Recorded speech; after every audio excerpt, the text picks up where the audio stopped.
actually make gates, only find them and open and close them. He spent a lot of time with her. But Pat saw something about Hermia that Danny couldn't see, that she was using him, that she could not be trusted. Hermia didn't show any close bond to him. She wasn't his. And when Pat went to his house late one night to warn him about Hermia, something happened. Pat ended up confessing to him something she hadn't realized until that moment, that she herself was in love with him, the only one of the girls who really was. And Danny responded by kissing her and telling her that he loved her in return. It was so overwhelming emotionally that if he had wanted to, she would have made love to him then and there. But Danny refused. He wouldn't do it.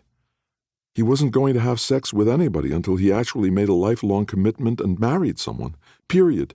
No exceptions, not even for true love.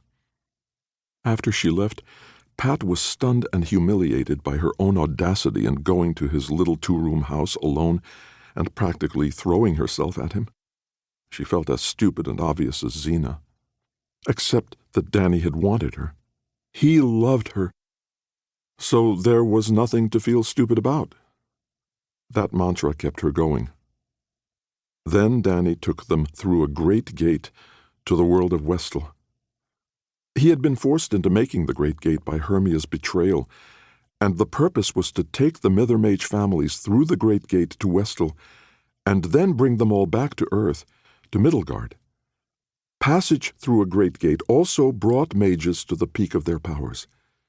Danny had hoped that if any of his non-magical Drouther friends from Parry McClure High had latent magical abilities, they would emerge after that passage.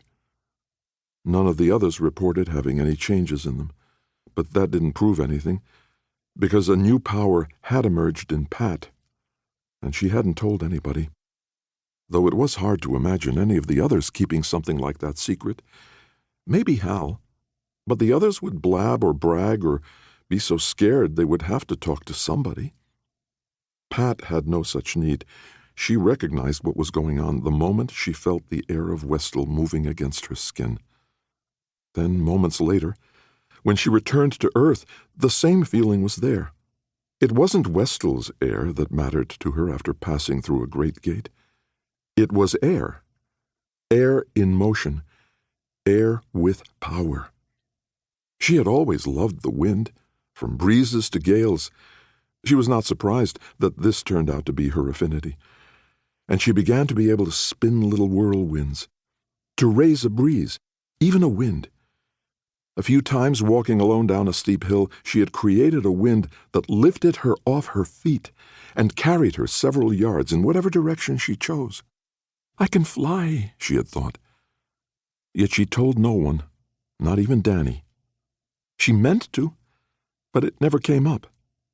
And she was afraid he'd see what she could do and say, "Is that all?" No, Danny would never show disappointment. He'd be very encouraging, but she'd see in his eyes that he was not impressed.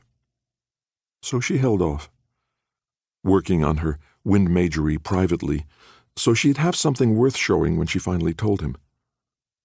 But today something happened that made her own pathetic magery seem utterly unimportant, because Pat had reason to believe that Danny was in grave danger. No, not danger. She had reason to believe that the worst thing had already happened to him. "So what is this meeting about, Pat?" asked Hal. He must have arrived while she was in her reverie. "I don't think this meeting should take place here," said Pat. Everyone seemed exasperated. "Then why did you bring us here?" demanded Wheeler. "Because this is where the emergency escape gate is," said Pat. "What I tell you about, I want to say in front of Danny's friend in D.C., Stone." "Why?" asked Hal. "We don't even know him." "But Danny does. And Stone knows about magery. He can tell us what to do and what not to do." "About what?" demanded Sin. "You're being so bossy and creepy." "About Danny," said Pat. She couldn't watch everyone at once, but it seemed to her that all the other girls flinched or stiffened or looked away when she spoke of doing something about Danny. Pat rose to her feet and walked to the tree that held the small gate leading to D.C. She touched the spot under the tree limb, and just like that,